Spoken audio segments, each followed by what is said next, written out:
রক্ষণাবেক্ষণ করেছেন। বিভিন্ন জনগোষ্ঠী কাবাকে ধ্বংস করার চেষ্টা করেছে হিংসাত্মক ভাবে। আল্লাহ তাআলা তাদের এই হিংসার কবল থেকে কাবাকে রক্ষা করেছেন, বলেন সুবহানাল্লাহ।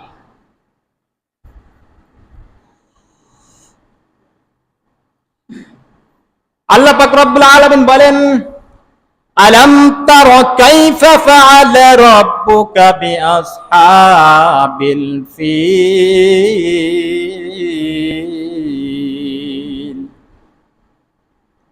তুমি কি দেখো নাই হস্তি বাহিনীর সাথে আল্লাহ কেমন ব্যবহার করেছেন? আলাম ইয়াজআল কাইদাহুম ফি তাদলিল। আল্লাহ তাআলা তাদের চক্রান্তকে ব্যর্থ করে দিয়েছেন। আব্রাহা, আমি গেছে শুক্রবার বলেছিলাম যে সে একটা কি করছিল, গির্জা তৈরি করেছিল গির্জার হজ্জের জন্য। যখন সে গির্জাটা কেউ বাকে পোড়াইয়ে দিয়েছে, আগুন লেগে গেছে, ধ্বংস হয়ে গেছে, তখন চিন্তা করলো যে আমার গির্জা ধ্বংস করলো, তাহলে আমি কাবাকে ধ্বংস করব। বলেন নাউযুবিল্লাহ। এই কাবাকে ধ্বংস করার জন্য 13টা হাতি নিয়ে রওনা দিয়েছে। কয়টা হাতি? 13টা হাতি। তার ভিতরে একটা হাতি হলো সবচেয়ে দামিও, সবচেয়ে মূল্যবান। আর সেই হাতিটা ছিল আবিসিনিয়ার বাদশাহ। ওই একটা বিশাল হাতিকে একটা রাষ্ট্র থেকে দিয়েছে কাবাকে ধ্বংস করার জন্য। তাদের টার্গেট ছিল যে হাতিগুলোর সাথে কাবার খাম্বাগুলো বেঁধে দেবে, আর হাতিগুলো দৌড় দেবে, সাথে সাথে কি উঠিয়ে যাবে, জায়গা থেকে লইয়া ছিঁড়ে ভেঙ্গে ছিঁড়ে সব শেষ হয়ে যাবে।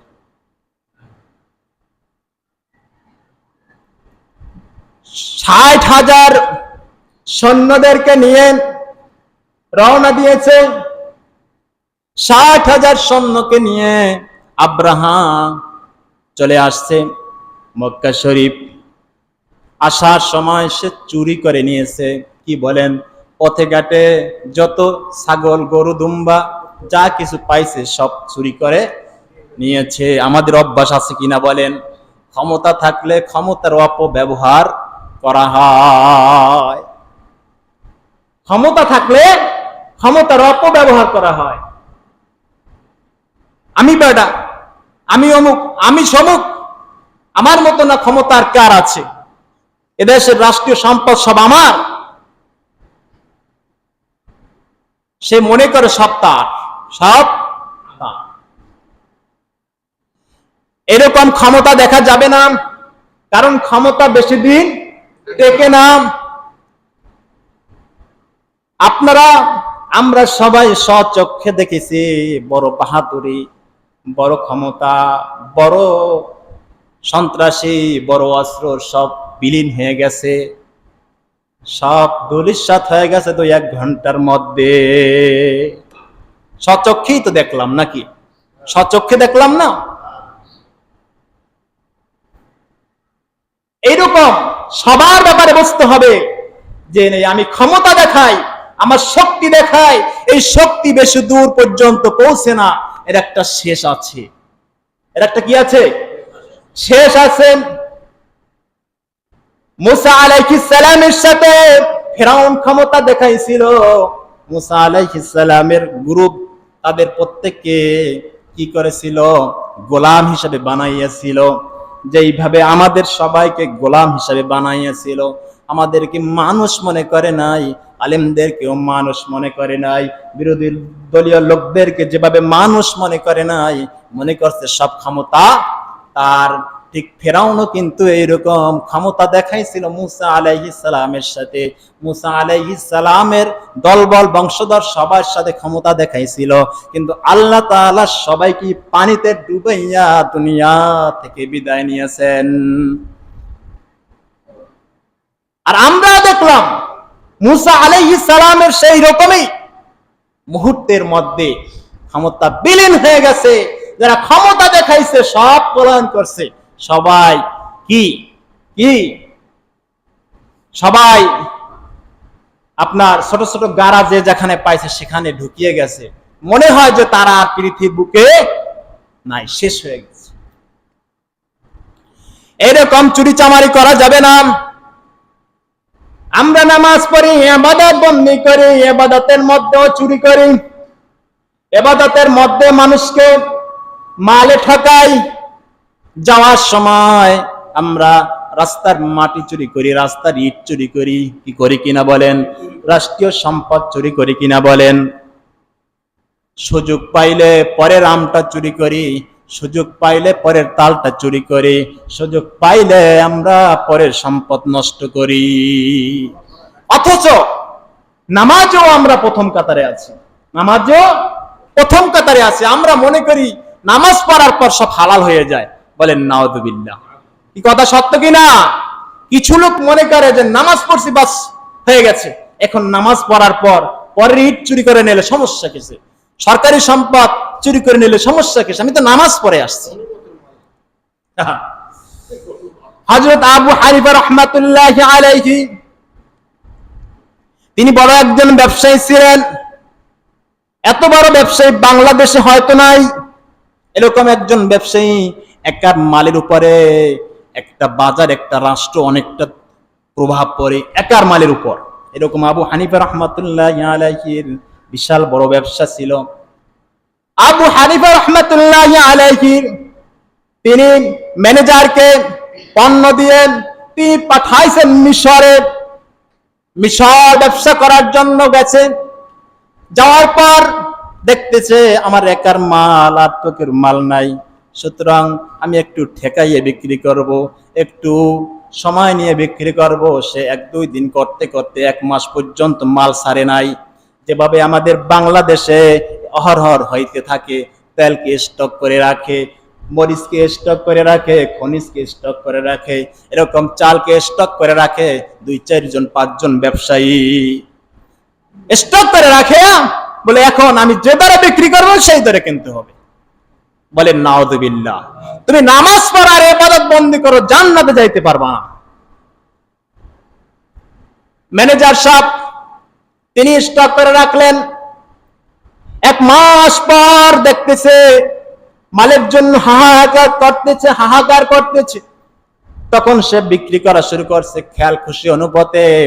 বহুত দাম বিক্রি করো, বহুত দাম বেশি দিয়া, অনেক মূল্যবান, অনেক দাম বেশি দিয়ে সে বিক্রি করা শুরু করলো। যেখানে সে 60-70 হাজার টাকা লাভ করবে, সেইখানে 2.5 লক্ষ টাকা লাভ করেছে। কত লাভ? আমরা সুযোগ সন্ধানী ব্যবসায়ী, সুযোগ সন্ধানী ব্যবসায়ী।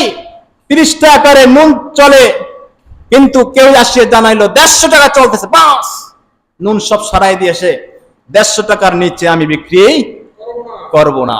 কি কথা সত্য কিনা? আছে কি নাই? তেল যদি বিক্রি করে 140 টাকা, একজনে আসে বলতেছে আরে তেল হাহাকার, 250 টাকার নিচে চলবে না, বাস সে আটকিয়ে দিয়েছে, মাল সব পর্দা ফেলাই দিয়েছে। এখন সে ইচ্ছা মতন সে বিক্রি করে যে 250 টাকার নিচে আমি তেল বিক্রি করব না। সম্পূর্ণ হারাম। স্টক রাখিয়া মানুষকে বিপদে ফেলানো সম্পূর্ণ কি বলেন? হারাম। আবু হানিফা রাহমাতুল্লাহি আলাইহির ম্যানেজার, সে যেখানে লাভ করার উচিত ছিল 70,000, 80,000, 60-70,000, সেইখানে সে লাভ করেছে 2.5 লক্ষ টাকা। 2.5 লক্ষ টাকা সে লাভ করে এবার সে বাড়িতে চলে আসছে। বাড়িতে আসার পরে ইমাম আবু হানিফা রাহমাতুল্লাহি আলাইহির কাছে সে টাকাগুলো সব দিয়ে দিল। সে টাকাগুলো সব দিল। ইমাম আবু হানিফা বলতেছে কি ব্যাপার, এত টাকা তুমি কোথায় পাইলা? বলে আমি যে দেখতেছি আমার একার মালের উপর সমস্ত মানুষ মুখাপেক্ষী, সুতরাং মালকে আমি আটকে দিলাম 1 মাস পর্যন্ত দাম বৃদ্ধির জন্য। যখন মাল হাহাকার পরে গেল, তখন আমি অনেক বেশি দামে মাল বিক্রি করলাম, আমার অনেক লাভ হয়েছে। সর্বনাশ, তুমি কি করেছো? এরকম মালকে আটক করে রাখাও হারাম, স্টক করে রাখাও হারাম, আবার বাজার দরের চাইতে বেশি দামে বিক্রি করাও কি হারাম। তুমি কি করেছো? তুমি তো সব হারাম কাজ করেছো, এই টাকা তো হারাম, এই টাকা হালাল টাকা না। ইমাম আবু হানিফা রাহমাতুল্লাহ আলাইহি চিন্তায় পড়ে গেলেন, এই টাকা আমি কি করব?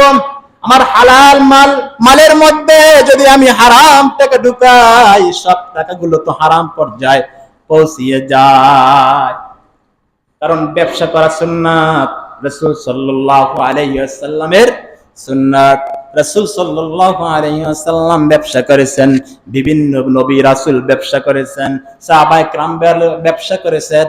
আল্লাহর রাসূল বলেছেন, যে ব্যক্তি হালাল ভাবে ব্যবসা করবে সে কিয়ামতের ময়দানে শহীদগণ, সিদ্দিকগণ, শুহাদাগণ, নবীগণের সাথে থাকবে। বলেন সুবহানাল্লাহ। কত বড় কথা! একজন হালাল ব্যবসায়ী সে নবীদের সাথে থাকবে, শহীদদের সাথে থাকবে, সিদ্দিকদের সাথে থাকবে। কত বড় কথা! আর তুমি সুযোগ পাইলি দাম বেশি দিবে বিক্রি করো, তুমি সুযোগ পাইলি মালকে স্টক করে সরাই ফেলাও, তুমি মানুষের কাছে বলো যে আমার কাছে মাল নাই। ইমাম আবু হানিফা রাহমাতুল্লাহ আলাইহি চিন্তায় পড়ে গেলেন। তিনি বললেন, একটা টাকাও আমার সম্পদে মিলাবা না, আমার টাকার সাথে মিলাবা না। যত টাকা বিক্রি হয়েছে, বাড়তি দামে যত লাভ দেখাইছো, সমস্ত টাকাগুলি তুমি গরিব দুঃখীদেরকে বিলিয়ে দাও। কোন নেকের নিয়ত করা যাবে না, কোন নেকের নিয়ত করা যাবে না। আমরা তো চুরি করি আনিয়া কি করি? নেকের নিয়ত করি, মসজিদে দান করি। কি করিয়া আরেক জায়গায় চুরি করি আনিয়ে তার মসজিদে দান করে। তুমি দান করতে পারো, কিন্তু নেকের নিয়ত করলে তুমি কাফির হয়ে যাবে। কি হয়ে যাবে বলো? যদি হারাম টাকা দান করে, যদি নেকির নিয়ত করে, সে কি হয়ে যায় বলেন? কাফির হয়ে যায়। কারণ আল্লাহ যেটা নিষেধ করেছে তুমি সেটাকে বৈধ করেছো। আল্লাহ যেটাকে নিষেধ করেছে তুমি সেটা কি বলেছো? বৈধ বলেছো, বৈধ করেছো। এজন্য সে তাৎক্ষণিকভাবে কাফের হয়ে যাবে। এজন্য হারাম টাকা তুমি দিতে পারো, বিক্রি করতে পারো, তুমি মানুষকে দিয়ে দিতে পারো, দান করতে পারো, কিন্তু তাতে কি করতে পারবে না? নেকের নিয়ত করা যাবে না। ইমাম আবু হানিফা রাহমাতুল্লাহি আলাইহি 2.5 লক্ষ টাকাই সব মানুষের মাঝে বিলিয়ে দিলেন। কারণ যত মানুষের কাছ থেকে লাভ করেছেন, এই লোকগুলো তো বাড়িঘর চিনি না, কার কাছে বিক্রি করেছেন তাদেরকেও চিনি না। সুতরাং ফিরাইয়া যখন দেওয়া যাবে না, তখন কি করব? টাকাগুলো আমি গরিব দুঃখীদেরকে বিলিয়ে দিলাম।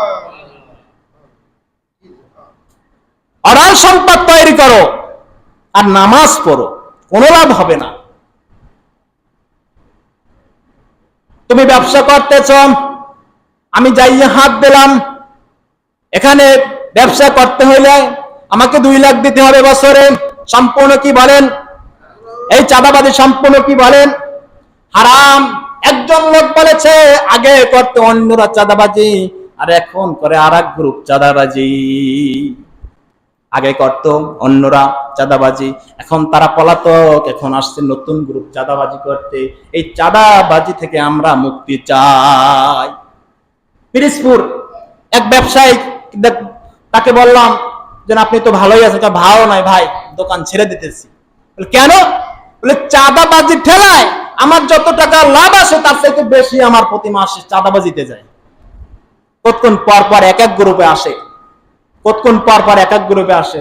চাঁদা দেবো না আমি ব্যবসা করব? আমার তো যা ব্যবসা তার চেয়ে চাঁদা দেওয়া লাগে বেশি। আবার দেখবেন এরা ঈদগাহে সবার আগে, মুসল্লায় সবার আগে, এদেরকে যদি বলা হয় তুমি যেখানে আসছো, যেখানে বসার সুযোগ পাইছো সেখানে বসে যাও, তখন খেপিয়ে যায়, আমি নেতা না। এই জন্য বড় বড় নেতা, যে যত বড় নেতা সে তত বড় চোর। বর্তমান জামানায় অধিকাংশ যদি চুরি না হতো তাহলে এরকম এখন গর্তে পলাইতো না। এই নেতারা এখন আর গর্তে পলাইতো না, এখন গর্তে সবাই পলাইছে। কারণ এরা গভীরতে কি আছে? চুরি আছে। এই চুরি ধরা পড়ে যাবে, এর জন্য সবাই এখন গর্তে পলাইছে। আব্রাহাম তিনি মক্কায় চলে আসলেন। মক্কায় চলে আসেন, তিনি মক্কার সবচেয়ে বড় নেতা কে আছে তার সাথে আলাপ করার জন্য সে দূত হানাতাকে পাঠিয়ে দিল, যাও খুঁজিয়া দেখো মক্কার মধ্যে সবচাইতে বড় নেতা কে আছে।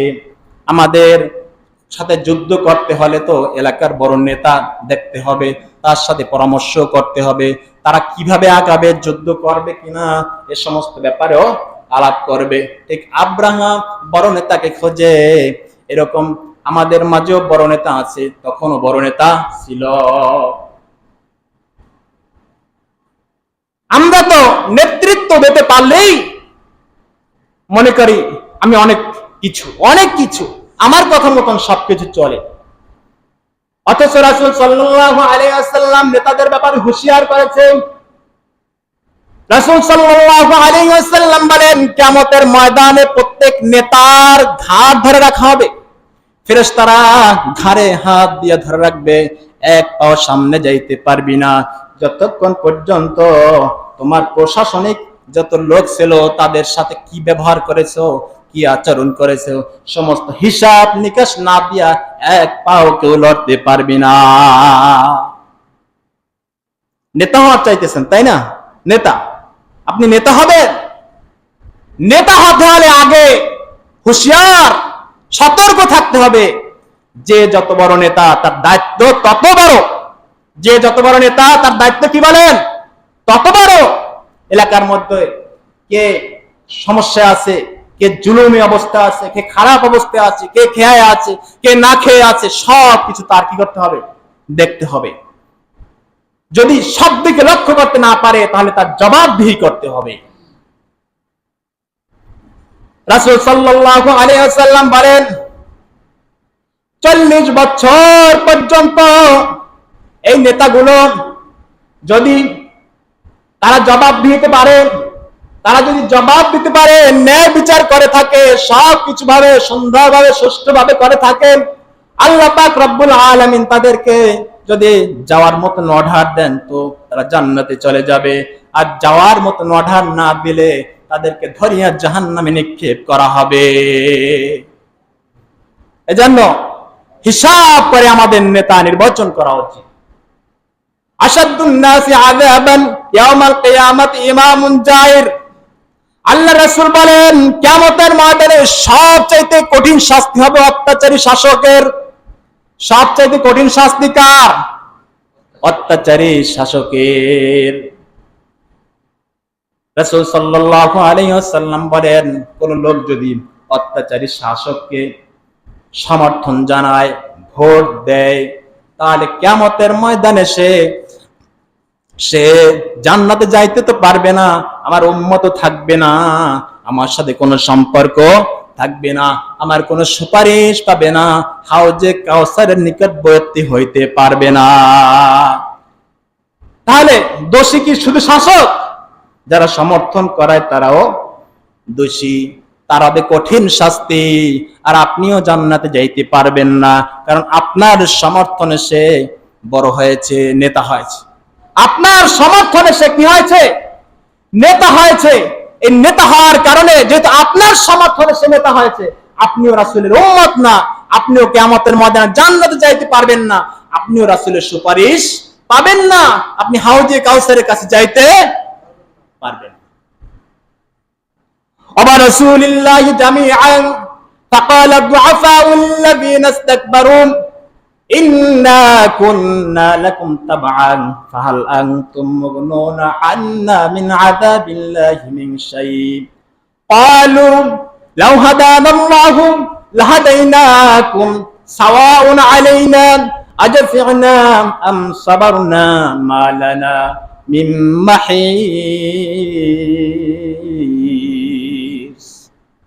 আল্লাহ পাক রব্বুল আলামিন বলেন, কিয়ামতের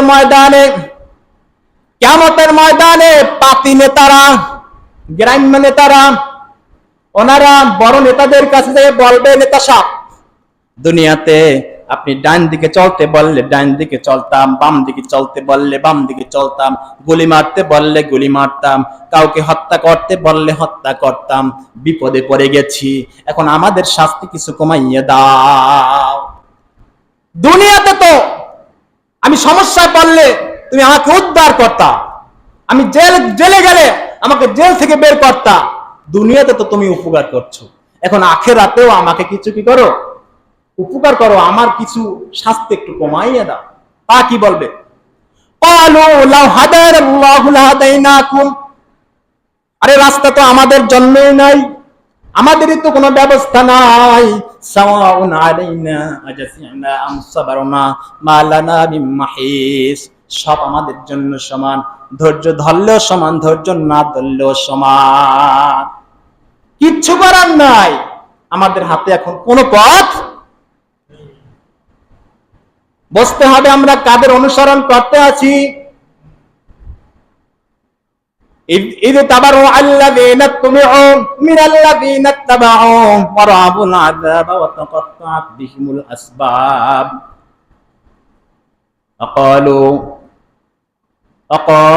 قال الذين اتبعوا لو أن لنا كرة فنتبرأ منهم كما تبرؤوا منا كذلك يريهم الله أعمالهم حسرات عليهم وما هم بخارجين من النار।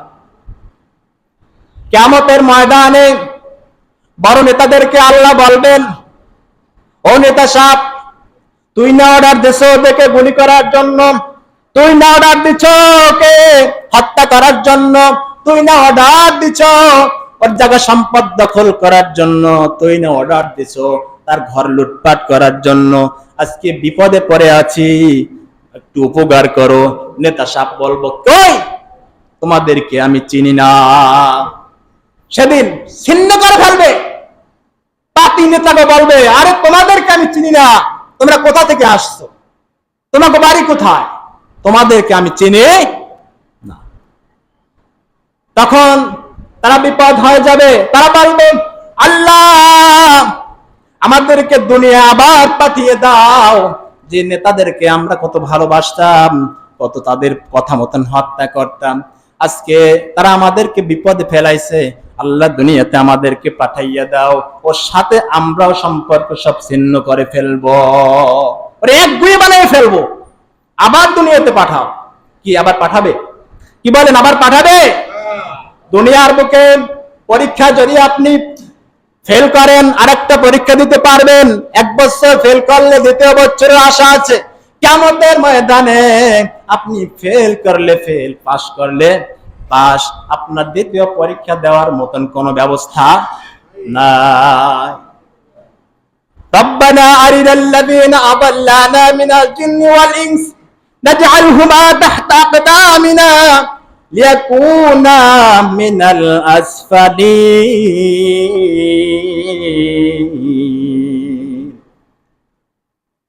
আল্লাহর কাছে বলবে, আল্লাহ গো দেখাও দেখাও কই কই আছে আমাদের নেতারা, আমাদেরকে দেখাইয়া দাও, ওদেরকে আমরা পাদ্যে এখন ডলবো, ওদেরকে লাঞ্ছনার শেষ সীমায় পৌঁছিয়ে দেব, ওদের উপর আমরা দাঁড়াবো।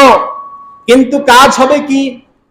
কাজ হবে কি? যতই দান না কেন, কিন্তু আপনার শাস্তি তো কমতি নাই।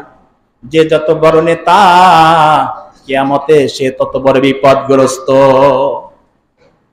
فقالوا ربنا إنا أطعنا سادتنا وكبراءنا فأضلونا السبيل ربنا آتهم ضعفين من العذاب والعنهم لعنا كبيرا। আল্লাহ গো, আমরাও বিপদ পড়েছি তাদের কথা মতন চলিয়া, কিন্তু আমরা বিপদে পড়ছি, ওরা যে মুক্তি পাবে ব্যাপারটা এরকম না। আমাদেরকে তুমি তো শাস্তি দিচ্ছ, আমরা একটা হত্যা করেছি, একটা শাস্তি দিচ্ছ। আল্লাহ তুমি তাকে দুইটার শাস্তি দিবা। আমি একজনের সাথে জুলুম করেছি, তার কথা মতো আমাকে একজনের জুলুমের শাস্তি দিচ্ছ, তাকে ডাবল দিতে হবে। তখন পাতি নেতারা ডাবল শাস্তি দেওয়ার আবদার করবে আল্লাহর কাছে। আল্লাহ আমাদের মতন শাস্তি দিলে হবে না, তাদের কথা মতো আমরা পথভ্রষ্ট হয়েছি, সুতরাং তাদেরকে তুমি দ্বিগুণ শাস্তি দাও। এজন্য যারা নেতৃত্ব দিচ্ছেন তারা হুঁশিয়ার, আর যারা নেতাদের কথা মতন চলে তারাও কি হুঁশিয়ার। কেউ রক্ষা নাই, কেউ রক্ষা নাই। আপনি ভাববেন যে ওনারা দোষ করতেছে, ওনাকে উপর দায় ফেলাবো, কিয়ামতে এরকম দায় ফেলাইয়া আপনি মুক্তি পাবেন না। আব্রাহা সে দুধ হানাতাকে পাঠিয়ে দিয়েছে কার কাছে? মক্কার বড় নেতার কাছে। মক্কার বড় নেতা তখন আব্দুল মুত্তালিব।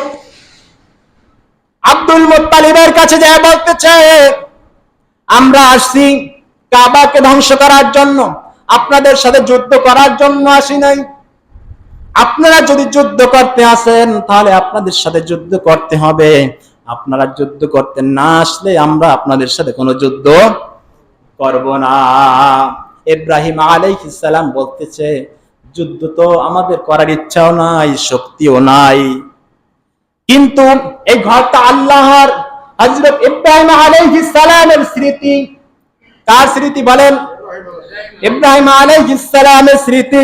ওয়াইয বাওয়ানা লিইব্রাহিম মাকানাল বাইতি, যখন ইব্রাহিম আলাইহিস সালাম ঘরের ভিত্তি স্থাপন করেছিলেন, ওয়াইয ইয়ারফাউ ইব্রাহিমুল কাওয়াইদা মিনাল বাইতি ওয়া ইসমাঈল। হযরত ইব্রাহিম এবং ইসমাঈল আলাইহিস সালাম তিনি এই কাবা ঘরের ভিত্তি স্থাপন করেছিলেন। বর্তমান যে শত্রু, তখন সেরকম শত্রু ছিল। কোনো ভালো কাজ দেখবেন করতে পারবেন না। আপনি সারাদিন উলঙ্গ হয়ে নাচবেন, হেতে অনেকে রাজি আছে, অনেকে কি করবে? হাতে তালি মারবে। অনেকে কি করবে? হাতে তালি মারবে। কিন্তু আপনি একটা ভালো কাজ করতে যাবেন, দেখবেন ওখানে বাধা আর বাধা। কি কথা মিথ্যা বলছি নাকি? মিথ্যা বলছি। এই রাস্তা হওয়ার জন্য একাধিকবার আসছে, কিন্তু বাধা দিয়ে কি করছে? সরাইছে। কিছু লোক এরকম আছে কিনা বলেন? সমাজে কিছু এরকম দুষ্কৃতী লোক আছে, তাদের জন্য কোন উন্নয়নমূলক কাজ করা সম্ভব হয় না। ইব্রাহিম আলাইহিস সালাম আল্লাহর নির্দেশে তিনি যখন কাবাকে নির্মাণ করার জন্য যাচ্ছেন, কাবাকে 5টা পাহাড় থেকে পাথর আনিয়া বিভিন্ন মাটি মিশ্রণ করে তিনি কাবাকে তৈরি করতেছেন।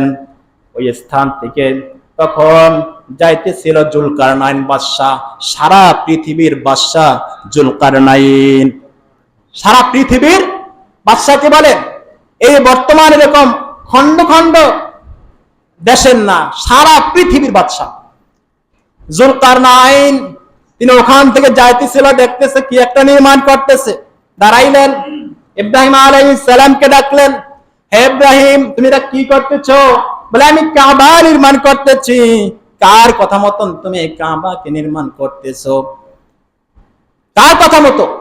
হযরত ইব্রাহিম আলাইহিস সালাম। এই দেখেন, বর্তমানে কিন্তু এই কয়েকদিন আগে মাদ্রাসা তৈরি করে কেন? এজন্য বেটু আসছে। কিন্তু মাদ্রাসা তৈরি করে কেন?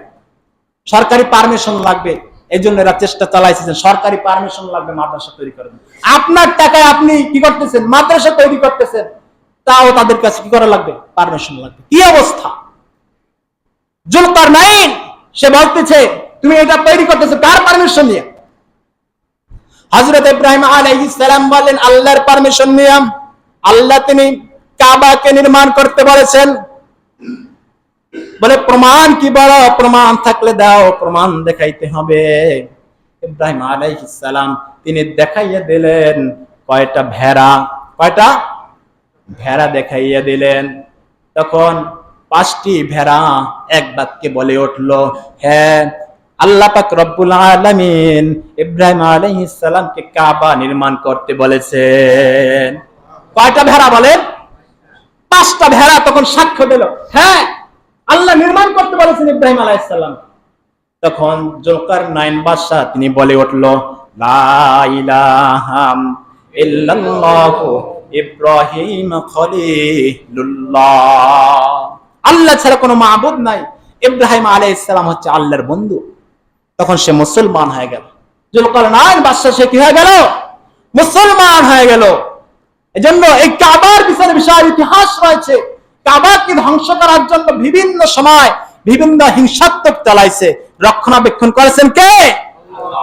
এখনো আলেম ওলামা কোরআন মসজিদ মাদ্রাসাকে নষ্ট করার জন্য কিছু লোক সব সময় লেগে থাকবে। প্রত্যেকের হুঁশিয়ার থাকতে হবে। আল্লাহ পাক রব্বুল আলামিন আমাদের সকলকে বুঝিয়ে আমল করার তৌফিক দান করুন। আমিন।